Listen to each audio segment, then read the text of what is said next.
ಯಾದಗಿರಿಯ ಸುರಪುರ ಪಟ್ಟಣದ ರಸ್ತೆ ಬದಿಗೆ ಹೊಂದಿಕೊಂಡಿರುವಂತಹ ಬೆಟ್ಟದಲ್ಲಿದ್ದ ಬೃಹತ್ ಬಂಡೆಗಲ್ಲು ಬ್ಲಾಸ್ಟ್ ಮಾಡಿ ತೆರವುಗೊಳಿಸಲಾಯಿತು. ಪಟ್ಟಣದ ರಸ್ತೆಗೆ ಹೊಂದಿಕೊಂಡೇ ಬಂಡೆಗಲ್ಲು ಇದ್ದಿದ್ದರಿಂದ ವಾಹನ ಸವಾರರು ಅಂಗೈಯಲ್ಲಿ ಜೀವ ಹಿಡಿದು ಸಂಚಾರವನ್ನ ಮಾಡ್ತಾ ಇದ್ರು. ಹೀಗಾಗಿ ಮುಂದಾಗುವ ಅನಾಹುತವನ್ನ ತಪ್ಪಿಸುವ ನಿಟ್ಟಿನಲ್ಲಿ ನಗರಸಭೆ ಅಧಿಕಾರಿಗಳು ಬ್ಲಾಸ್ಟಿಂಗ್ ಮೂಲಕ ಬಂಡೆಗಲ್ಲನ್ನ ತೆರವುಗೊಳಿಸಿದ್ದಾರೆ. ಬ್ಲಾಸ್ಟ್ ಮಾಡುವ ಸಂದರ್ಭದಲ್ಲಿ ಅವಘಡಗಳು ಆಗಬಾರದು ಅಂತ ಮೊದಲೇ ಸಂಚಾರ ನಿರ್ಬಂಧ ಹೇರಲಾಗಿತ್ತು. ಸುರಪುರ ಸಿಟಿಯಿಂದ ಪಟ್ಟಣದ ತಿಮ್ಮಾಪುರ ಸರ್ಕಲ್ ರಸ್ತೆಯಲ್ಲಿ ವಾಹನ ಸಂಚಾರ ನಿಷೇಧ ಮಾಡುವಂತ ಮೂಲಕ ಬಂಡೆಯನ್ನ ತೆರವು ಮಾಡಿದ್ದಾರೆ.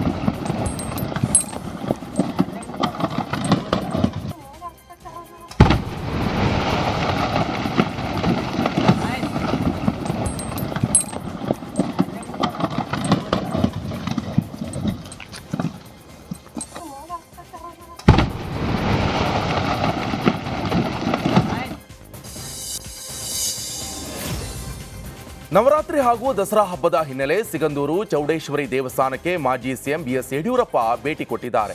ಬಿಎಸ್ ಯಡಿಯೂರಪ್ಪ ಶಿವಮೊಗ್ಗ ಜಿಲ್ಲೆಯ ಸಾಗರ ತಾಲೂಕಿನ ಸಿಗಂದೂರಿನಲ್ಲಿರುವಂತಹ ಚೌಡೇಶ್ವರಿ ದೇವಸ್ಥಾನಕ್ಕೆ ಭೇಟಿ ನೀಡಿ ತಾಯಿಯ ಆಶೀರ್ವಾದವನ್ನು ಪಡೆದಿದ್ದಾರೆ. ಇನ್ನು ಈ ವೇಳೆ ಸಂಸದ ರಾಘವೇಂದ್ರ ಹಾಗೆ ಸ್ಥಳೀಯ ಮುಖಂಡರು ಮಾಜಿ ಸಿಎಂ ಆಗಿರುವಂತಹ ಬಿಎಸ್ ಯಡಿಯೂರಪ್ಪನವರಿಗೆ ಸಾಥ್ ಕೊಟ್ಟಿದ್ದಾರೆ.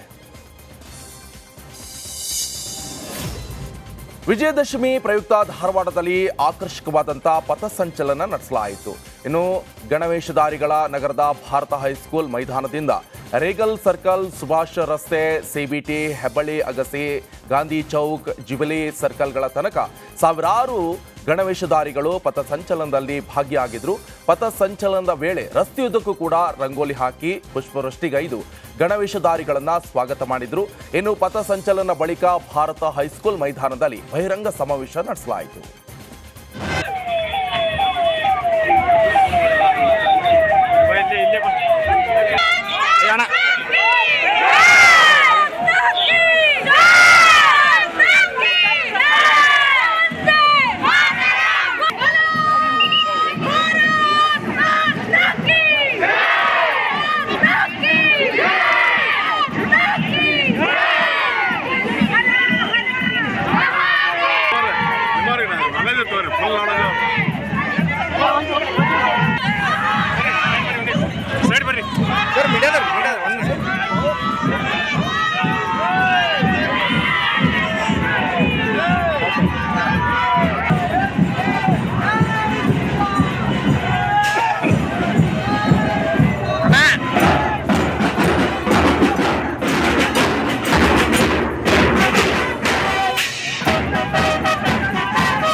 ರಾಯಚೂರು ಜಿಲ್ಲೆ ಲಿಂಗಸುಗೂರು ತಾಲೂಕಿನ ತವಗಾ ಗ್ರಾಮದಲ್ಲಿ ಕುಡಿಯುವ ನೀರಿನ ಟ್ಯಾಂಕ್ಗೆ ವಿಷ ಬೆರೆಸಿರುವಂತಹ ಶಂಕೆಯಲ್ಲಿ ವ್ಯಕ್ತವಾಗಿದೆ.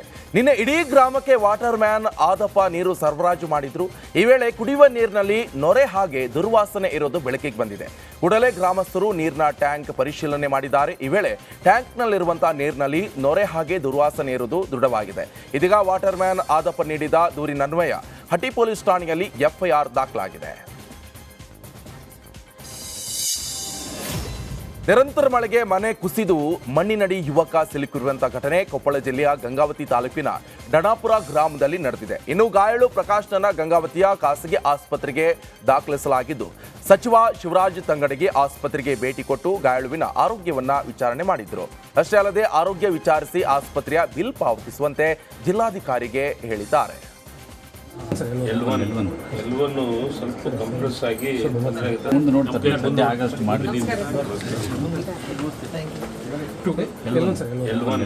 ಎಲ್ವನ್ನು ಸ್ವಲ್ಪ ಕಂಪ್ರೆಸ್ ಆಗಿ ಸೆಟ್ ಮಾಡಿದ್ವಿ. ಆಮೇಲೆ ಮನೆದೊಂದು ಮಾಡಿಸ್ಕೊಡ್ತೀವಿ. ಅದೊಂದು ಮನೆ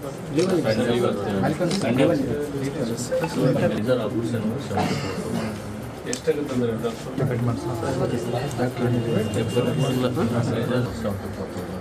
ಆಯ್ತು, ಏನೇ ಆಗಲಿ ಹೆಚ್ಚು ಕಡಿಮೆ ಆಗಲಿ ಅದು ಗೌರ್ಮೆಂಟಿಂದ ನಿಮ್ಮ ಇದ್ರಾಗ ಏನು ಪ್ರಯೋಜನ ಕೊಡೋದಿದ್ದು ಕೂಡ ಉಳಿದಿದ್ದು ಇದು. ಪ್ರವಾಸಕ್ಕೆಂದು ಬಂದಿದ್ದ ವಿದ್ಯಾರ್ಥಿ ನೀರು ಪಾಲಾಗಿರುವಂತಹ ಘಟನೆ ಭಟ್ಕಳದ ಮುರುಡೇಶ್ವರ ಬೀಚ್ನಲ್ಲಿ ನಡೆದಿದೆ. ಬೆಂಗಳೂರಿನ ಗೌತಮ್ ನೀರು ಪಾಲಾದ ವಿದ್ಯಾರ್ಥಿಯಾಗಿದ್ದು ಜಾಲಹಳ್ಳಿ ಕ್ರಾಸ್ನ PU ಕಾಲೇಜಿನಿಂದ 220 ವಿದ್ಯಾರ್ಥಿಗಳು ಪ್ರವಾಸಕ್ಕೆ ಬಂದಿದ್ದ ವೇಳೆ ಈ ಘಟನೆ ನಡೆದಿದೆ. ಇನ್ನು ನೀರು ಪಾಲಾದ ವಿದ್ಯಾರ್ಥಿಗಾಗಿ ಪೊಲೀಸರು ಹುಡುಕಾಟವನ್ನ ಆರಂಭಿಸಿದ್ದಾರೆ. ತುಮಕೂರಿನಲ್ಲಿ ಮತ್ತೆ ಸಿಎಂ ಕೂಗು ಕೇಳಿ ಬಂದಿದೆ. ಮುಂದಿನ ಮುಖ್ಯಮಂತ್ರಿ ಸತೀಶ್ ಜಾರಕಿಹೊಳಿ ಅಂತ ಘೋಷಣೆ ಕೂಗಿರುವುದು ರಾಜಕೀಯದಲ್ಲಿ ಭಾರೀ ಚರ್ಚೆಗೆ ಗ್ರಾಸವಾಗಿದೆ.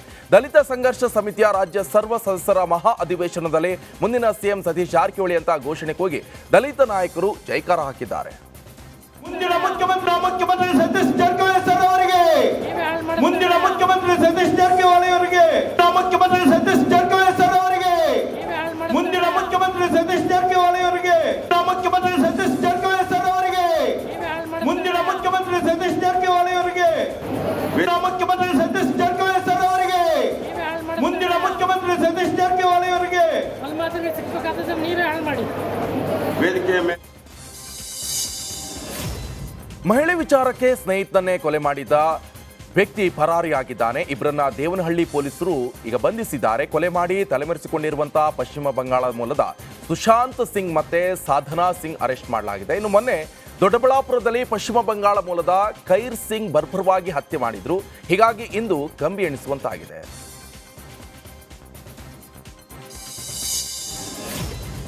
ಭಾರತೀಯ ವಾಯುಪಡೆಯ 92 ವರ್ಷಗಳನ್ನ ಪೂರ್ಣಗೊಳಿಸಿರುವಂತಹ ಸಂಭ್ರಮಾಚರಣೆಗಾಗಿ ಚೆನ್ನೈನ ಮರೀನಾ ಬೀಚ್ನಲ್ಲಿ ಏರ್ ಶೋ ಆಯೋಜನೆ ಮಾಡಲಾಗಿತ್ತು. ಈ ಕಾರ್ಯಕ್ರಮದಲ್ಲಿ 72 ವಿಮಾನಗಳು ವಿವಿಧ ಸಾಹಸಗಳನ್ನ ಪ್ರದರ್ಶನ ಮಾಡಿದ್ವು. ಈ ಏರ್ ಶೋ ವೀಕ್ಷಣೆ ಮಾಡಲು ಬರೋಬ್ಬರಿ 15 ಲಕ್ಷಕ್ಕೂ ಹೆಚ್ಚು ಮಂದಿ ಸೇರಿದ್ರು.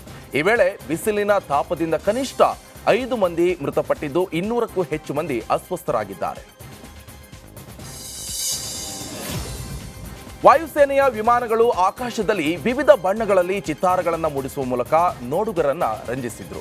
ಇನ್ನು 15 ಲಕ್ಷಕ್ಕೂ ಹೆಚ್ಚು ಜನ ಇದನ್ನ ವೀಕ್ಷಣೆ ಮಾಡಿದ್ದು ಇದು ಲಿಮ್ಕಾ ಬುಕ್ ಆಫ್ ರೆಕಾರ್ಡ್ಸ್ನಲ್ಲಿ ಸ್ಥಾನವನ್ನ ಪಡೆದುಕೊಂಡಿದೆ. ಆದರೆ ಕುಡಿಯುವ ನೀರಿನ ವ್ಯವಸ್ಥೆ ಮಾಡದ ಹಿನ್ನೆಲೆ ಜನರು ಅಸ್ವಸ್ಥರಾಗಿದ್ದಾರೆ.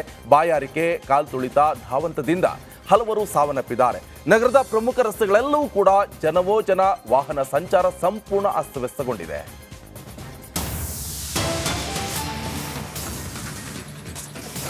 ಜನಪದ ಕಲಾವಿದ ಗುರುರಾಜ ಹೊಸಕೋಟೆ ಕಾರು ಅಪಘಾತ ಆಗಿದೆ. ಭೀಕರ ಅಪಘಾತದಿಂದ ಅದೃಷ್ಟವಶಾತ್ ಪಾರಾಗಿದ್ದಾರೆ ಗುರುರಾಜ್ ಅವರು.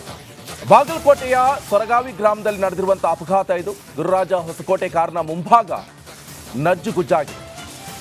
ಜನಪದ ಕಲಾವಿದ ಚಿತ್ರನಟ ಗುರುರಾಜ ಹೊಸಕೋಟೆ ಅವರು ಕಾರು ಅಪಘಾತ ಆಗಿದೆ. ಅದೃಷ್ಟವಶಾತ್ ಸಣ್ಣ ಪುಟ್ಟ ಗಾಯಗಳೊಂದಿಗೆ ಈಗ ಬಚಾವಾಗಿದ್ದಾರೆ. ಸೋರಗಾವಿ ಗ್ರಾಮದ ಬಳಿ ಈ ಒಂದು ಅಪಘಾತ ನಡೆದಿರುವಂಥದ್ದು. ಬಾಗಲಕೋಟೆ ಜಿಲ್ಲೆ ಮುಧೋಳ ತಾಲೂಕಿನ ಸೋರಗಾವಿ ಗ್ರಾಮ ಇದು. ಇವರು ಕಾರ್ ತಗೊಂಡು ಹೋಗ್ತಾ ಇದ್ರು. ಈ ಸಂದರ್ಭದಲ್ಲಿ ಎದುರು ಬಂದ ವಾಹನವನ್ನ ತಪ್ಪಿಸಲು ಹೋಗಿ ರಸ್ತೆ ಪಕ್ಕ ಕಲ್ಲಿಗೆ ಡಿಕ್ಕಿ ಹೊಡೆದಿದ್ರು. ಇವರು ಕಾರು ಓಡಿಸ್ತಾ ಇರುವಂಥ ಕ್ವಾಲಿಸ್ ಕಾರು ನಜ್ಜುಗುಜ್ಜಾಗಿದೆ. ಈ ಕಾರಿನ ಮುಂಭಾಗ ಯಾರಿಗೂ ಕೂಡ ಗಾಯಗಳಾಗಿಲ್ಲ ಅಂತ ಈಗ ತಿಳಿದು ಬರ್ತಾ ಇದೆ. ಹೊಸಕೋಟೆ ಅವರು ಸೇಫ್ ಆಗಿದ್ದಾರೆ ಎನ್ನುವಂಥ ಡೀಟೇಲ್ಸ್ ಲಭ್ಯವಾಗ್ತಾ ಇದೆ. ಜನಪದ ಕಲಾವಿದರಾಗಿದ್ರು, ಚಿತ್ರನಟ ಕೂಡ ಆಗಿದ್ದಾರೆ ಗುರುರಾಜ್ ಹೊಸಕೋಟೆಯವರು. ಇವರ ಕಾರು ಅಪಘಾತ ಆಗಿದೆ. ಅದೃಷ್ಟವಶಾತ್ ಗುರುರಾಜ್ ಹೊಸಕೋಟೆಯವರು ಪ್ರಾಣಾಪಾಯದಿಂದ ಪಾರಾಗಿದ್ದಾರೆ. ಸೋರಗಾವಿ ಗ್ರಾಮದ ಬಳಿ ನಡೆದಿರುವಂತಹ ಅಪಘಾತ ನೋಡಿ ಯಾವ ರೀತಿಯಾಗಿ ಈ ಕಾರು ಹೊಡೆದು